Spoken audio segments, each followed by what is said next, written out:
Hi friends, আবার একটা recipe নিয়ে চলে এসেছি। এই যে আমি এখন ঘষতে বসে গেছি বিট আর গাজর দিয়ে ভেজিটেবিলের চপ বানাবো। এই শীতকালেই ভালো লাগে এগুলো খেতে। আর ঘরে আর সবথেকে বড় কথা, এই প্রথম বানাচ্ছি, ফার্স্ট টাইম বানাচ্ছি, আর আপনাদের সঙ্গে সেটাও শেয়ার করছি। আমি এই যে গাজরটা ঘষে নিয়েছি, এবার বিটটা ঘষছি। ঘষে নিয়ে পুরটা তৈরি করব, সেই জন্য। তো দেখুন কেমন করে করি। কড়াইয়ে তেল বসিয়ে দিয়েছি, দিয়ে একটু চীনা বাদাম ভেজে নিচ্ছি। বাদাম দিলে বেশ ভালো লাগে খেতে। বাদাম কটা ভেজে নেব তেলেতে, ভেজে তুলে রাখবো।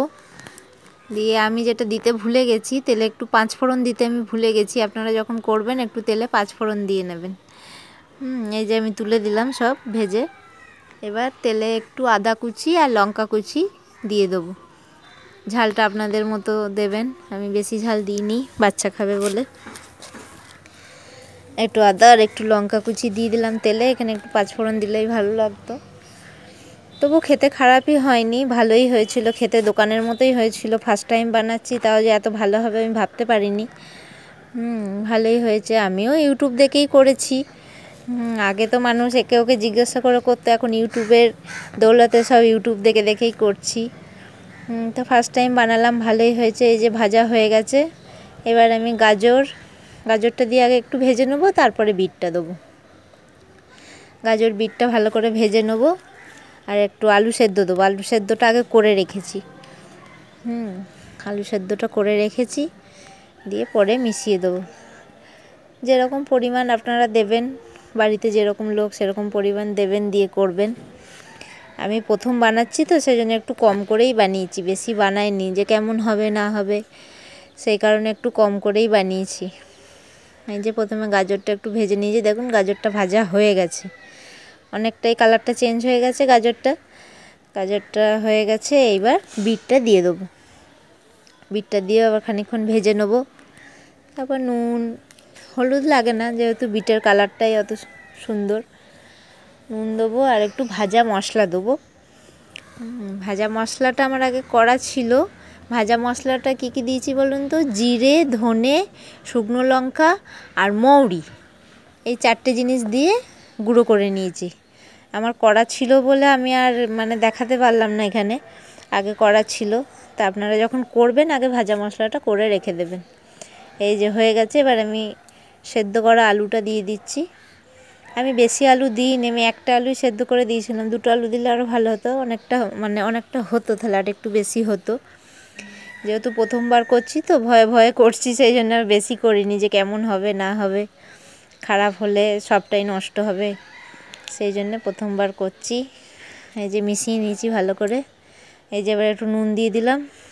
নুনটা পরিমাণ মতো দেবেন। নুন একটু মিষ্টি, যেহেতু ভেজিটেবিল চপ একটু মিষ্টি মিষ্টি হয়, ভালো লাগে খেতে, একটু মিষ্টি না হলে ভালো লাগে না। নুন দিলাম। এবার একটু ভাজা মশলাটা দেবো। ভাজা মশলাটা তো বলেই দিলাম, জিরে, ধনে, শুকনো লঙ্কা আর মৌরি, এই কটা দিয়ে ভেজে নেবেন। আর এই যে আমি চিনি দিচ্ছি, অল্প স্বাদ অনুযায়ী চিনি দেবেন, দিয়ে ভালো করে ভেজে নেবেন। এই যে ভাজা মশলাটা দিচ্ছি, দিয়ে ভালো করে আবার মিশিয়ে নেব। মিশিয়ে নিয়ে পুরটা নামিয়ে নেব, ঠান্ডা হতে দেবো। ঠান্ডা হয়ে তারপরে আবার করব। পুরটাই তো মেন, পুরটা হয়ে গেলে নিশ্চিন্তে। পুরটা ভালো করে মিশিয়ে নিচ্ছি, দেখুন ভালো করে মিশিয়ে নিয়ে তারপরে রেখে দেবো। বাদামগুলো দিয়ে দিলাম। ও আর একটা জিনিস যেটা দেখাতে ভুলে গেছি, আমি ধনে পাতা দিয়েছি লাস্টে। ধনে পাতা দিয়ে নামিয়েছি, হঠাৎ মনে পড়লো, দিয়ে আবার ধনে পাতা একটু দিয়ে দিলাম। ধনে পাতা দেবেন, ভালোই লাগবে খেতে। ধনে পাতা দিয়ে নামিয়ে নেবেন। এই যে পুরটা আমার ঠান্ডা হয়ে গেছে, এবার আমি করতে লেগে গেছি। যেরকম ভেজিটেবিল আকার দেবেন, লম্বা, কেউ গোল চ্যাপ্টা করে। দিয়ে আমি একটু লম্বা লম্বা করে নিচ্ছি। লম্বা করে তারপরে ময়দাতে দেবো, শুকনো ময়দাতে করব। শুকনো ময়দাতে ভালো করে মাখিয়ে নেবো, দিয়ে তারপরে কর্নফ্লাওয়ারটা একটু জলে গুলে নিয়েছি। কর্নফ্লাওয়ারটা জলে গুলে সেই জলটাতে দেবো। এই যে কর্নফ্লাওয়ারের জলটাতে দিলাম, দিয়ে এইবার বিস্কুটের গুঁড়োতে দেবো। ব্রেড ক্রাম্বসে একটা করে রেখেছি, এই যে একটা করা হয়ে গেছে, তারপরে আপনাদের দেখাচ্ছি। এই যে বিস্কুটের গুঁড়োতে দেবো। কেউ এরকম সিঙ্গেল কোট করেও ভাজে, আবার কেউ ডবল কোট করে। আমি ডবল কোটই করেছিলাম, বেশ ক্রিস্পি হয় বলে। ডবল কোট করলে আর একবার করে নেবেন, ময়দাতে দিয়ে দেবেন। এই যে আমি দেখিয়ে দিচ্ছি, আর একবার এর ওপরে ময়দাটা দিয়ে দেবেন, দিয়ে আবার কর্নফ্লাওয়ারের জলে দিয়ে দেবেন একবার, দিয়ে বিস্কুটের গুঁড়োতে দিয়ে রেখে দেবেন। এই যে কর্নফ্লাওয়ারের জলে দিয়ে দিলাম, একবার ভিজিয়ে নিয়ে আবার বিস্কুটের গুঁড়োতে দিয়ে দেবো। ভালোই ক্রিস্পি হয়। আমার মেয়ে একটু ক্রিস্পিটাই বেশি ভালোবাসে খেতে। তাই প্রথমবার বানিয়েছি যে এত ভালো হবে আমি ভাবতে পারিনি। খুব ভালোই হয়েছিল, একদম দোকানের মতো টেস্টি হয়েছিল, খুব সুন্দর হয়েছিল। আপনারাও বানাবেন, বাড়িতে বানিয়ে খাবেন, আমাকে কমেন্ট করে জানাবেন। এই যে আমার হয়েছে, এইভাবে সব কটা করে নেবো। এই যে আমার একটা ভাজা হয়ে গেছে, তেলটা আগে একটু গরম হয়ে গেছিলো বেশি। একটা ভেজে তুলে নিয়েছি, তারপরে আবার বাদবাকিগুলো দিচ্ছি। হালকা লাল করে ব্রাউন করে ভেজে নেবেন। আর এটা তো মানে ভেতরে সেদ্ধ হওয়ার কিছু নেই, পুরটা তো সেদ্ধ করাই আছে, মানে রান্না করাই আছে।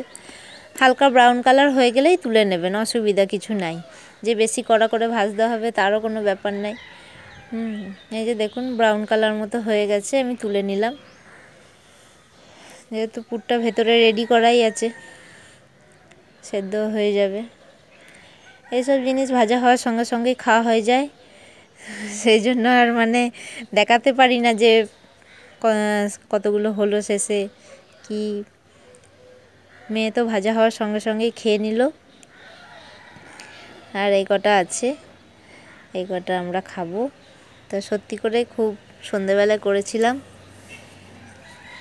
ভালো লাগলো। আপনারাও করে খাবেন।